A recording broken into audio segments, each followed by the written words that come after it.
Dear students, today we are going to discuss about the financial leasing. In the last presentation on the last video, we discussed about what I mean by the lease and what are the various characteristics of the lease and also what are the various types of lease. So in this chapter, we are going to dealing the first class.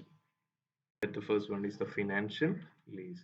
First of all, the definition about the financial lease, as per the Indian Account Standards Committee, the financial lease is defined as it is a lease that transfers substantially all the risk and rewards incident to of an owner of an asset. Title may or may not be transferred, eventually transferred. Okay, so this type of lease means the risk and rewards incident to ownership of an asset is transferred to the lessee, and at the end of the lease period, the title may or may not eventually be transferred. Okay, so this lease is also known as full payout lease because, as per the financial lease contract, irrevocable period, which is also known as the primary period, where the lease during that period. So that period is known as the primary period. So the contract is irrevocable during this primary period. And why this is to be known as full payout lease? Because the rentals paid during this period, that is the rental payout during the primary period, helps the lessor to recoup all the finance that's spent on the asset. So that is why it is termed as full payout lease, or in the simple sentence we can say that by the primary period the lessor will get all the amount that's spent on the this particular asset. Okay, and this is also known as long term lease on fixed assets, because in the financial lease, the contract period is for a long term, and mainly this financial lease is used to lease the fixed assets. That's why it's termed as a long term lease on fixed assets. Okay, and during the primary period, both the parties cannot cancel the contract, and as I already said, the rent that recovered during the primary period helps the lessor to get back the amount that's spent on the asset. Okay, and this is also known as capital lease because it helps to acquire the fixed assets, and also it is also known as the long-term lease. The lease, the period of the lease is for a long term and not as a short term, and it is also known as the net lease because the by the primary period the lessor can recoup the amount that's spent on buying the asset. So this is the background about the financial lease. Okay, the leasing process. First of all, the lessee selects the equipment and he settles the terms of the sale with the manufacturer. And second, the lessee will arranging a leasing company to buy the above asset.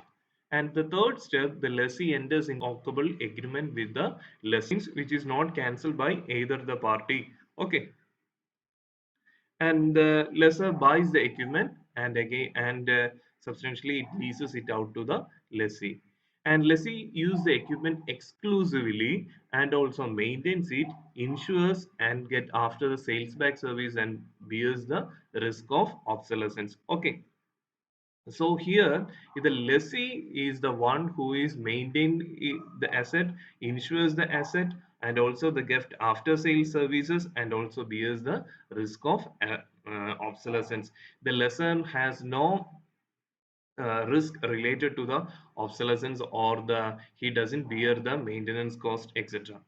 And we already discussed about the primary lease period. Primary lease period means it is the period at which the lease contract cannot be cancelled by either the party, and the rent during this lease period is also very high. Why? Because the rent that received during the primary lease period helps the lessor to recoup the finance that's spent on the asset. And at the end of the lease period, at the end of the primary lease period, the asset may or may not be eventually transferred. In some type of leasing, the lessor may transfer the asset to the lessee um, uh, at the market price, or the price which is negotiated between the lessor and the lessee. Okay, and sometimes it may not be it may not be transferred. The lessor will extend the period of lease. Okay, that's happening after the primary lease period. And these are the various features or characteristics of the financial lease. The first one is the fixed obligation.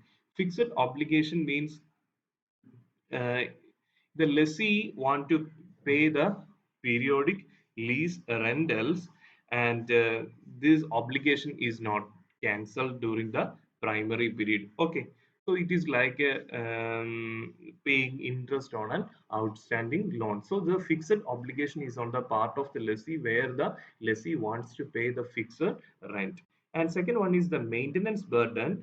As I already discussed in the characters, or risk of maintenance or the responsibility to ensure maintenance and other related cost and expense is on with the lessee. The lessee want to pay the maintenance charge, lessee want to pay the insurance charge, etc.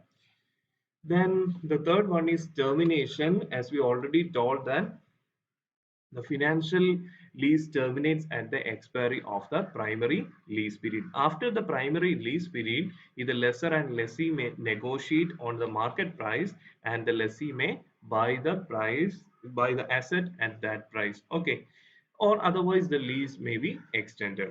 And the next one is the primary period. Primary period means it is the period during which the lease cannot be cancelled either by the lessor or the lessee. Okay, actually it will cover about 1 to 20 years. The year is decided based on the economic life or useful life of the asset. So what actually happening is that the lease period is shorter than the expected life of the asset. So that is about the primary period. Basically, primary period, the parties cannot cancel, both the lessor and lessee cannot cancel the contract. And amortization means the financial lease is made under the written agreement, so the lease will cover the service life of the asset. Okay, so the lease period is always based on the expected life of the asset. So, for example, if a leasing company lease an asset with an expected life of 10 years, then the lease period will be approximately 10 years. Okay, that the lease period and the life of the asset will always be same. That's why it is also known as the full amortization lease. Next one is equally profitable. If the financial lease is profitable for both the lessor and also the lessee, because the total lease amount will always be more than the original cost of the asset, as the lessor can make a profit out of the lease arrangement during the lease period. Okay, after the lease period, if the asset has any residual value, it will be an additional profit to the lessor. And at the same time, it is also profitable to the lessee, because they don't want to find the finance to buy the asset. Can acquire this asset with a small lease rentals. Okay, and these lease rentals can also be shown in the P&L account of the lessee, and it can be deducted in the deducted from the taxable income. Okay, so the lessee has a tax benefit also by this financial lease. And what are the lessor's responsibility? Actually, we already said that the maintenance and the insurance all are with the all are the responsibilities of the lessee. But in the financial lease, the asset is purchased by the lessor on the instructions on the lessee. That's the first responsibility. That is, the lessor want to buy the assets on as per the directions of the lessee, and the lessor arrange the funding and accept the invoice from the supplier of the assets, and the lessor pays the manufacturer the amount directly. Okay, so the lessor is the owner of this asset, and he can claims the depreciation. And next characteristic is that it is an alternative financing. The leasing is an alternative to long-term financing, because the leasing period of the financial lease is about 1 to 20 years. So we can consider the financial lease as an alternative to the long-term debt financing. And the main difference is that the leasing an asset is borrowed instead of purchased. Okay, and the obligation of the rentals must be like the obligation of the payment of interest and principal of the loan. So 100% we can say that the financial lease an alternative to the debt financing. Okay, and purchase option as per the financial lease contract, purchase option, and at the end of the predetermined period or at the end of the leasing period, the lessee can buy the equipment at a predetermined price. So these are the features or characteristics of the financial leasing. And now we are going to discuss about what are the various types of financial leasing. The first one is financial lease with the purchase option.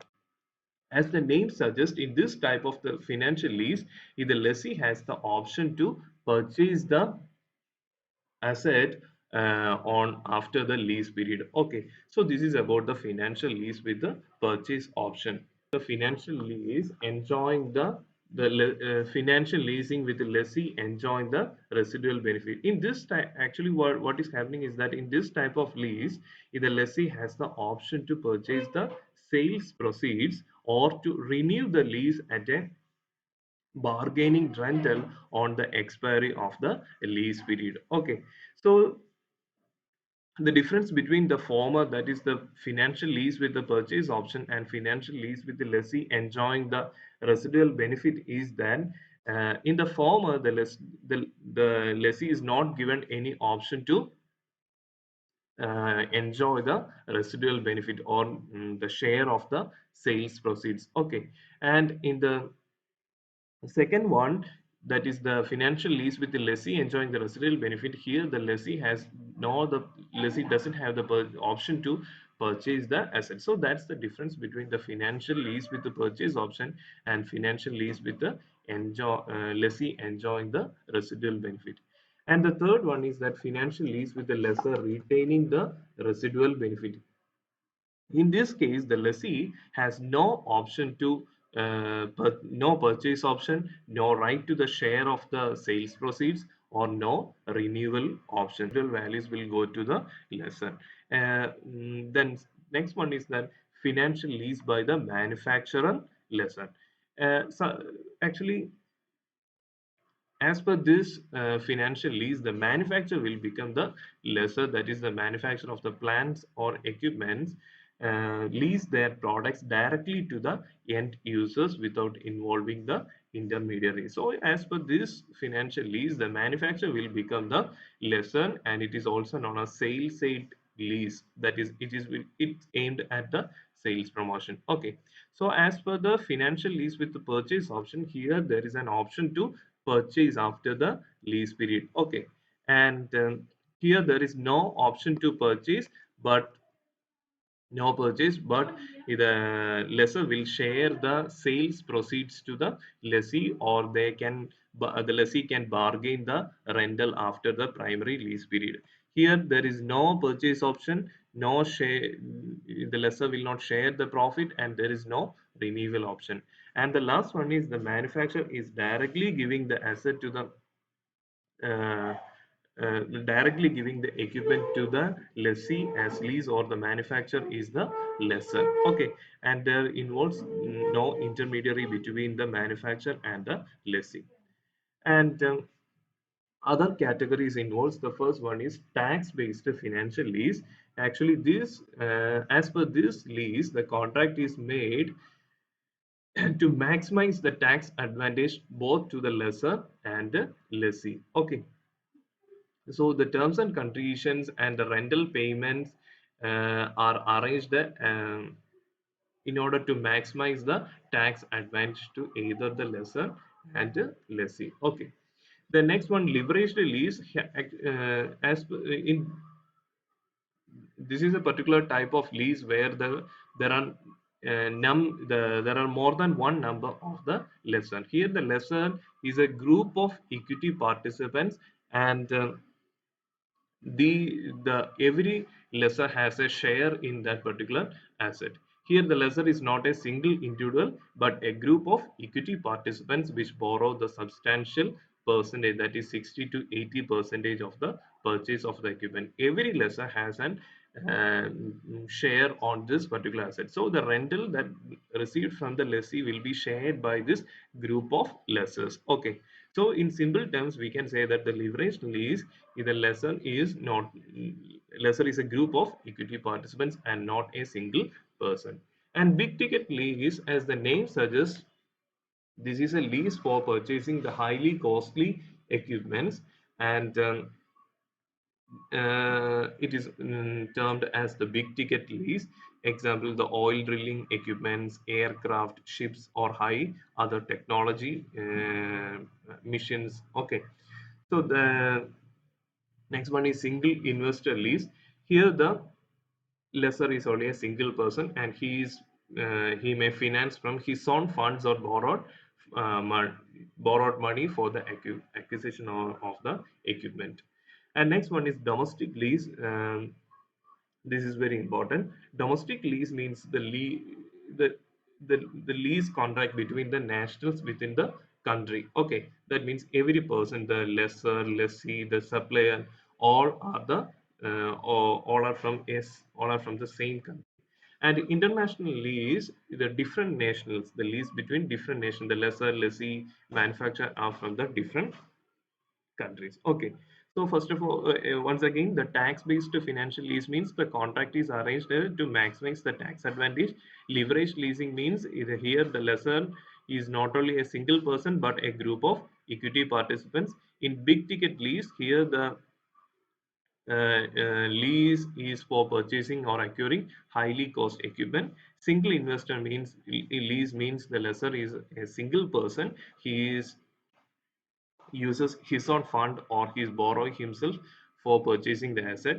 And a domestic lease where the all parties are from the same country. International lease where all parties are from the different countries. Cross border lease or indirect international lease, this is very important. This may ask in the section B as the what is the difference between the cross border lease and indirect international lease. First of all, the cross border lease. Cross border lease means it is a leveraged lease, and leveraged lease, and the lessor and lessee from different countries. Okay, so because of this feature, this lease is referred to as export or import lease, because the lessor and lessee from the different countries. So this may be an import lease or an export lease. Okay. And what and next is indirect international lease.